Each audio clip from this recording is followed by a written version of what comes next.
Good morning, everybody. It's Jeff Science, and I'm joined by Dr. Swilinski and Dr. Fauci. Thanks for joining us. Given the scheduling constraints to switch from yesterday to today, we shifted to phone briefing, so we will get back to our regular format next week. You will be able to see slides on the screen as we progress here. I'm going to say a few minutes without slides, then I'll turn to Drs. Fauci and Walensky in a moment. First, I want to start with a focus on the progress we are making on vaccinations, which we all know is the best line of defense against COVID-19 and the Delta variant. Importantly, we just received today's vaccine report. The report is 1.1 million shots in arms. 1.1 million shots in arms is the highest single day total since July 3rd, so 8 weeks ago. And so far in August, we've gotten nearly 12.5 million first shots in arms, which is obviously important. The more and more people are getting their first shot and getting their vaccination regimen. That's already 2 million more shots than in all of July. The 12.5 million first shots in arms is 2 million more first shots than in all of July, with several days still left to go to add to that total in August. Importantly, we have now hit a major milestone in our effort to vaccinate adolescents. 50% of 12 to 17-year-olds now have at least their first shot. 50% of adolescents, this is critical progress as millions of kids head back to school. And in fact, the vaccination rate among adolescents is growing faster than any other age group. And we will continue to do everything we can to get this group of adolescents vaccinated because, as Dr. Walensky and Dr. Fauci will discuss, these vaccines are safe and effective, and a key way we can keep kids safe and in school is by getting more kids 12 and over vaccinated. We continue to push for more progress in vaccinations across the board, including through vaccination requirements. The president has adopted vaccination requirements for federal workers, the armed forces, the VA, and HHS healthcare personnel, and also nursing homes participating in the Medicare and Medicaid program will now be required to have their staffs vaccinated. This week, the president reiterated his call for public and private sector leaders to follow his lead on vaccination mandates, and we're seeing continued momentum for stronger vaccination requirements across the country. Just since Monday, more employers are stepping up, including Disney, Deloitte, and the city of Chicago. The Business Roundtable, which represents more than 200 businesses that employ a total of 20 million workers, endorsed COVID-19 vaccination requirements, and they are encouraging state and local policymakers to, quote, support, not impede companies' ability to adopt these requirements.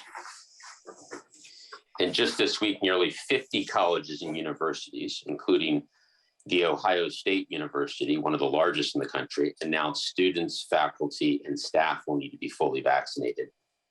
And at Louisiana State University, LSU, to attend a football game this fall, you'll need to be vaccinated or show proof of a negative test.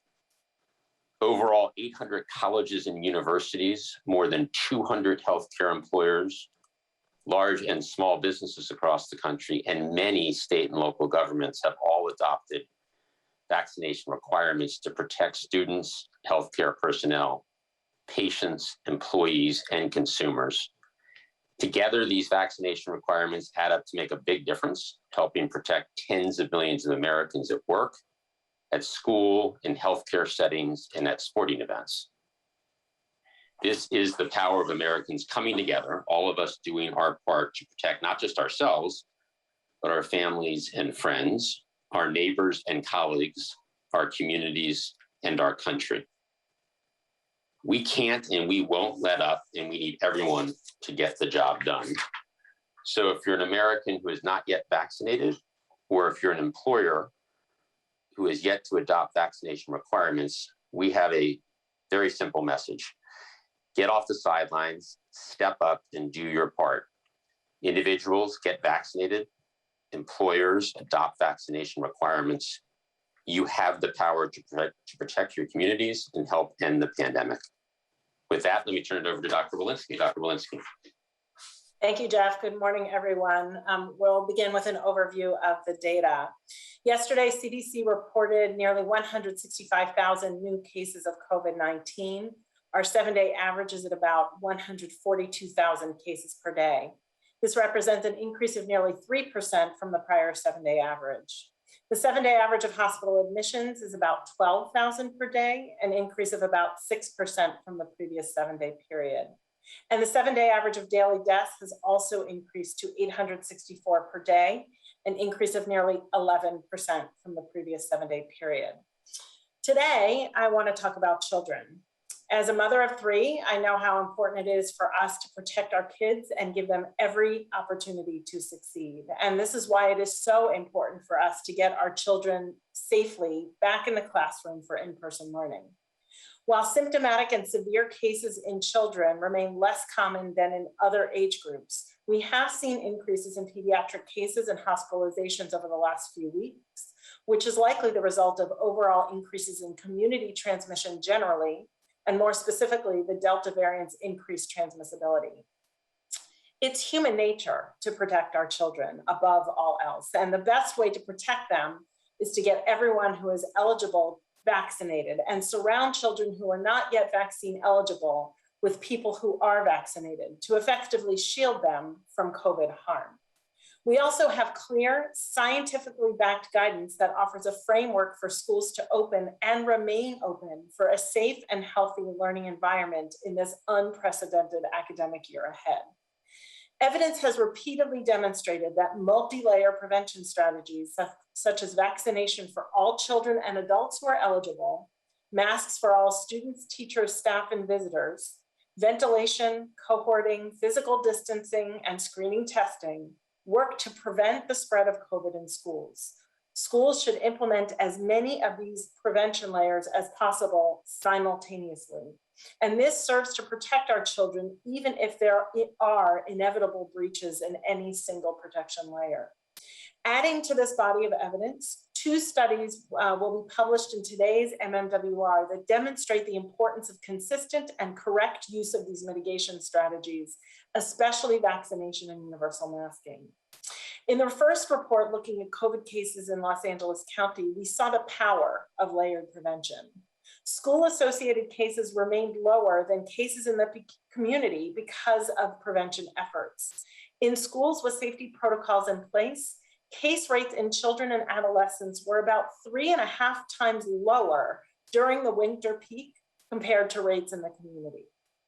Even when communities were experiencing high levels of COVID transmission, in the LA County study, layered prevention measures in schools provided a shield of protection, helped to keep COVID out of school and reduce the spread when cases did occur. In a second report that closely studied an outbreak in a school in Northern California, we saw the absence of optimal multi-layered prevention can result in spread of COVID in this classroom and beyond. The introduction of the virus into the classroom by a teacher who worked in school while she was both symptomatic and unvaccinated, and who was unmasked when reading aloud to the class, resulted in cases within the classroom, across the school, and among families of students and staff in the community.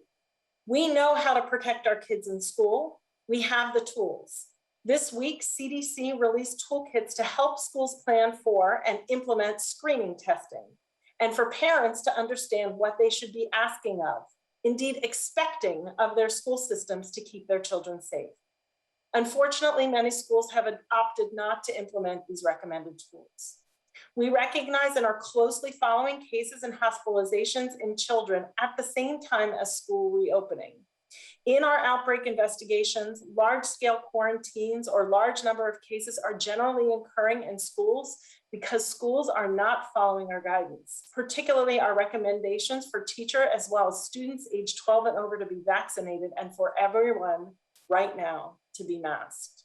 I want to strongly appeal to those districts who have not implemented prevention strategies and encourage them to do the right thing to protect the children under their care. We know these multi-layered mitigation strategies work, and thanks to the American Rescue Plan, schools have the resources to implement these strategies. Universal masks in schools work to prevent outbreaks and reduce the risk of children bringing the virus home to others who are vulnerable.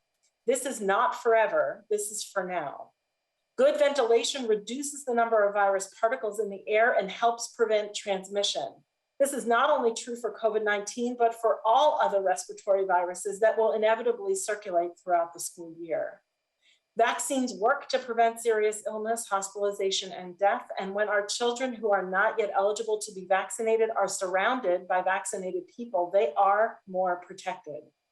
And school testing gives communities, schools, and families added reassurance that schools can open and remain open safely by swiftly identifying and isolating cases to effectively limit spread. We know what works. Now let us unify together to follow these steps to ensure fundamentally that our children and our future are safe. Thank you. I will now turn things over to Dr. Fauci. Thank you very much, Dr. Walensky. I would like to address my remarks today to COVID-19 vaccine efficacy and safety in adolescents.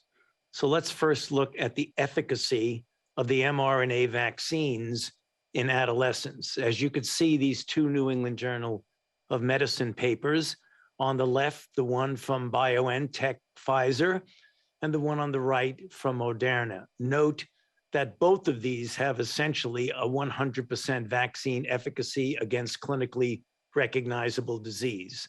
So these vaccines are highly efficacious in this population of adolescents. Next slide. If you look at where we stand now with regard to the Pfizer-BioNTech for adolescents vis-a-vis authorizations and regulation, as you know, just to recall, the FDA issued an emergency use authorization for use in persons equal to or older than 16 years of age on December of 2020, on the 11th. An EUA was expanded to include adolescents aged 12 to 15 years old on May 10th of this year, which was based on results from a phase 3 clinical trial. And the vaccine was fully licensed by the FDA for persons aged equal to or older than 16 just in August 23rd of this year, just a few days ago. Vaccine continues to be available under an EUA for younger individuals, namely adolescents 12 to 15 years of age. Next slide. So what about Moderna? Moderna requested an EUA for their mRNA 1273 vaccine for adolescents 12 to 17 a couple of months ago in June 10th of 2021, and that FDA decision is pending. What about safety? Next slide. Safety in these vaccines in adolescents, the expected mild, local, and systemic reactions, which are common among adolescents, similar very much to adults. There are serious adverse events, but they indeed are rare. Next slide. These three MMWRs, which were reported from July 9th through August the 13th, address the issue of safety, particularly in the context of myocarditis. And in every instance and every analysis, the risk-benefit ratio, given the risk of myocarditis and other aspects of disease with COVID-19 versus the risk of vaccination, in all determinations, the benefit has always very much outweighed the risk. Last slide. And so what are the reasons for adolescents to be vaccinated against COVID-19? First, we know the vaccines are safe, effective, convenient, and free. The next is to obviously protect yourself from COVID-19, but also to help protect family members, friends, classmates, teachers, and other important people in the lives of the adolescent. Some of them actually may be especially vulnerable to COVID-19 complications, and you might not know that they are vulnerable. So therefore, there's so many, many reasons for adolescents to be vaccinated. I'll turn back to you now, Jeff. Thanks, Dr. Fauci and Walensky. Let's go ahead and open it up for a few questions. Kevin? Thanks, Jeff. First question, let's go to Brenda Goodman at WebMD. Thank you. Can you hear me? Yes. You're a little quiet, Brenda. Okay. Dr. Walensky, I was glad to see that you wanted to talk about children, and I haven't seen the MMWR studies that you mentioned, but it sounded like those were conducted over the winter. Is that correct? Actually, no, one of them reaches out through June. And in fact, it's the LA County, the Northern California one that speaks to the outbreak in the school. And my understanding is that was with the Delta variant. Well, COVID cases in kids have increased fourfold in the past month. The Children's Hospital Association sent a letter to President Biden yesterday saying that they are worried about running out of beds. And you have repeatedly said schools can reopen safely if they follow the layered prevention strategies outlined by the CDC. But yesterday in his podcast, Dr. Michael Osterholm said these guidelines have done a disservice to schools and parents. He said they are largely based on studies done with previous and less transmissible versions of the virus and no longer apply under Delta. He said, who in their right mind believes that an aerosol is only going to be transmitted 3 feet and that plexiglass will make a difference? That's just wrong to continue to promote that. And the CDC guidelines do that unless educators have become convinced that they can reopen their schools safely. We have misled them. In light of the recent large increase in pediatric cases and the amount of transmission we're already seeing in schools, do these guidelines need an update? Do you stand by the idea that schools can be open safely if they follow them? Thank you for that question, Brenda. We have seen outbreaks in schools that are occurring now in the context of not following these layered prevention strategies. These layered prevention strategies include not only vaccinating everyone who's eligible for vaccination, not only masking, cohorting, ventilation strategies, screening strategies, hand hygiene, the whole layered mitigation. And where we have seen these layered mitigations properly employed, we have also seen that cases are going to come because cases really are reflective of what's happening in the community, and we have high community transmission. But we have also seen that the cases are not propagated in the schools, and in fact, that schools tend to be safer places for our children than the communities in terms of COVID spread. Next question. Liz Sabo at Kaiser Health News.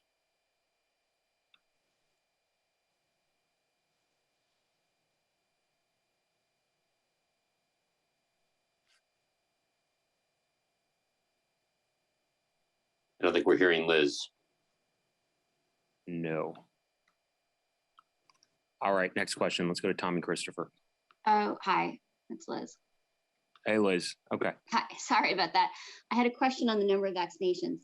Do we have any idea if these are first-time vaccinations or if these are people coming in for the worried well coming in for a third dose? The 1.1 million that was reported today, there were about 500,000 of people coming in for their first dose. And as I said, that's really important and part of a real acceleration of first doses that we've seen across the last several weeks, and very encouraging. Immunocompromised are eligible for a third dose, and we're seeing some increase there as planned.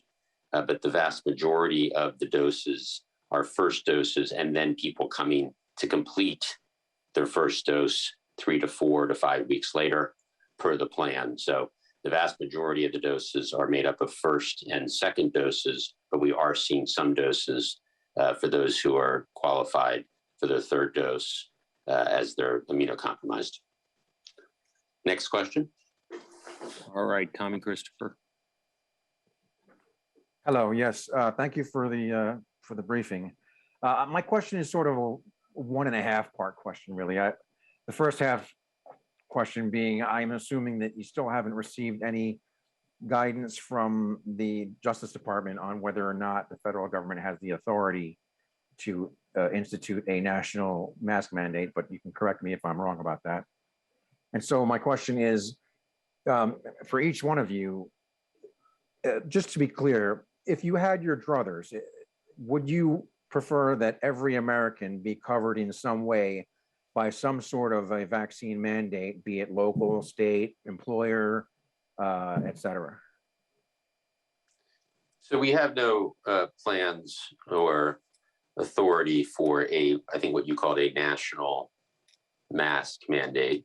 The president has taken significant action on vaccination requirements across the federal government, across the military, across health providers that are at the Department of Health and Human Services and at the VA, and then also use the power of the government as payer through CMS, which is Medicare and Medicaid, to require vaccinations for nursing home workers, in that the data is clear that when nursing home workers have a lower level of vaccination, that residents get infected and suffer the consequences of COVID at a higher rate. And the president will continue to look for every lever he can pull on vaccination requirements. And we're all very heartened by the fact that private sector, public sector, schools are following suit with vaccination requirements. Next question. All right, and a reminder, keep your question to one question. Dan Vergano, BuzzFeed. Thanks very much, Dan Vergano, BuzzFeed. For Dr. Walensky or Dr. Fauci, we're wondering if you have a view on the hospitalization rate among children diagnosed with COVID-19. We're relying on AAP suggesting it's about a 1% rate for children diagnosed with COVID-19 resulting in hospitalization, but some hospitals are telling us they're seeing much higher rates, like around 15%. And so I'm wondering if you could offer some perspective on what you see as the rate. Thanks very much. Dr. Walensky? Sure. What we're seeing here is increasing in cases across the country, and therefore increasing cases in hospitalizations of all age demographics. They tend to be consistent in terms of across the age demographics, meaning that the rates of hospitalization are actually higher among older age demographics than they are in the pediatric age demographic. But because the absolute number of cases is so high, the absolute number of children who are coming into the hospital is high. It's also the case that we are currently within a surge of RSV cases as well, respiratory syncytial virus cases. Many of the hospitalizations that are accumulating in pediatric hospital beds are infected with RSV. We're seeing RSV rates similar to what we generally see in the winter months. So that is actually also contributing to the hospital bed, pediatric hospital bed crunch. Next question. Last question, let's go to Josh Wingrove at Bloomberg. Hi, sorry, just to follow up on a couple of them. Are you reviewing the school guidance in light of Delta? Will it be updated, or is the guidance as exists now the guidance that will exist for the school year, or at least the start of it? And is the hospitalization rate higher than what we understand it to be? Do you have data on that? You said it's rising just because all cases are rising, but do you have numbers on that? We are not looking at updating our school guidance right now. I can tell you that most of the places where we're seeing surges and outbreaks are in places that are not implementing our current guidance. The hospitalization rates that we're seeing with children right now are similar to prior surges. It's the absolute number of cases that we are seeing is increasing. Well, thank you, everybody. We'll look forward to returning to our normal format next week, and I hope everybody has a good weekend. Thank you.